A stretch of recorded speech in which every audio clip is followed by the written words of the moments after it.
피플앤 이슈 시간입니다. 낙태법 개정 등 소홀해지는 생명윤리에 대한 우려의 목소리가 여전히 높습니다. 오늘 피플앤 이슈 시간에는 성산생명윤리연구소 관계자들과 이야기를 나눠보겠습니다. 성산생명윤리연구소에서 다음 달 이 교육감 선거를 앞두고 특별한 조사를 지금 진행한다고 들었는데요. 직접 소개를 좀 해주시죠. 예. 지난 3월 우리나라에서 처음으로 대통령 선거를 앞두고 각 후보들에게 태아 생명 존중 인식 설문조사를 실시했습니다.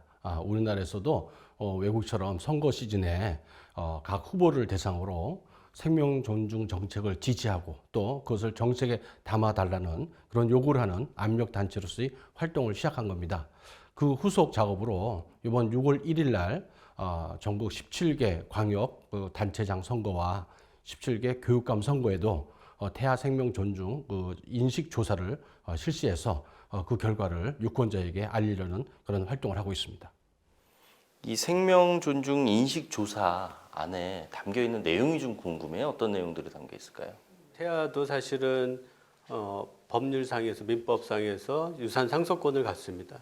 사실은 새로운 객체, 하나의 생명으로 받아들이고 사람으로 받아들이는 민법이 있는 것처럼 과연 우리 태아를 바라보는 후보들의 입장이 어떤 걸까? 이런 질문이 있고요. 또 하나는 만약에 낙태에 관련된 입법을 하게 된다면 몇 주 언제부터를 입법하는 것이 적절하겠습니까? 이런 질문도 있습니다. 수정 이후부터는 안 된다. 예를 들면 아니면 태아 심박동 이후는 안 된다. 10주 이후부터는 낙태해서는 안 된다. 24주까지 가능하다. 뭐 어느 임신 주수든 낙태 허용이 가능하다라는 후보자들의 그런 아이디어를 생각을 국민들에게 알릴 필요가 있고요.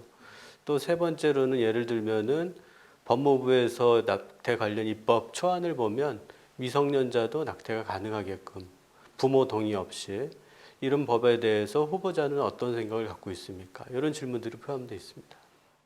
이 특별히 교육감 후보들을 대상으로 조사를 진행하는 이유가 있습니까? 교육감이 가지고 있는 그 권한이 매우 중요한 권한들이 있어요.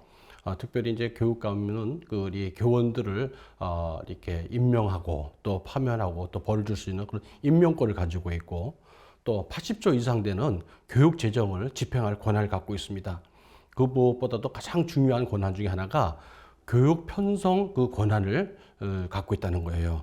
어떤 교육감이 이제 선출되냐에 따라서 우리 자녀들이 바르고 건강한 교육을 받을 수도 있고 또 어떤 교육감이 설치되냐에 따라서 위험한 동성애 옹호 교육이라든지 그다음에 책임이 없거나 또 그리고 생명을 경시하는 그런 위험한 성교육을 받을 수도 있기 때문에 교육감 선거는 상당히 중요하다고 생각합니다. 이 성산생명윤리연구소에서 특별히 이 낙태법 폐지의 위험성에 대해서 많이 이제 알리고 강조하고 계신데요. 이런 활동을 하시는 가장 큰 이유가 뭘까요? 뱃속의 아기는 가장 연약한 하나의 생명입니다. 사실은 뱃속의 아기의 생명을 보호할 때 태어난 아이들의 생명도 보호받을 수 있고 저희들의 생명도 보호받을 수 있습니다. 지금 낙태죄가 그 전에 있었을 때는 임산부가 예를 들면 실수로 약을 먹었다. 그러면은 아기가 건강이 걱정되기도 하고 태아경의 위험이 일부 있을까 봐 우려되기도 해서 그럼에도 불구하고 전문가를 찾아서 상담을 하고 결국엔 아기를 태어나게 하는 그런 일들이 많이 있었는데 지금 현재 상황에서는 약간의 사실은 예상 못한 두려움으로 인해서 쉽게 낙태를 선택하는 이러한 사회 분위기가 형성될 수 있고 그런 우려가 있습니다. 사실 미국을 비롯해 뭐 여러 나라들이 낙태에 대해서 어느 정도 문을 열어놓고 있습니다. 사실 꼭 낙태를 해야 되는 상황도 있을 것 같고요. 이제 어느 정도 대안도 좀 마련이 돼야 될 것 같은데 어떻게 생각하십니까? 사실은 이제 미국도 분위기가 많이 바뀌고 있습니다. 1973년도에 로데웨이드 판결이라는 낙태를 허용하는 판결이 임신 24주까지 낙태를 허용하자라는 판결이 있은 다음에 지금까지 한 6천만 명이 넘는 아기들이 낙태가 되었습니다. 근데 이제 최근에 대법원에서 아직 판결이 확정되지는 않았지만 헌법상의 어떠한 근거도 낙태를 지지하는 헌법이 없다라는 최근에 법률적인 해석이 다시 나오고 있습니다. 거꾸로 얘기해서 이제 낙태를 제한하는 분위기로 미국도 갈 거라고 생각됐고 실제로 그런 움직임으로 각 주마다 움직이고 있습니다. 예. 사실 이 낙태와 관련된 이슈는 사회적 합의가 중요하잖아요. 그래서 이제 뭐 또 많이 알리고 홍보도 하고 계신 것 같은데요. 앞으로 계획에 대해서 말씀을 좀 해주십시오.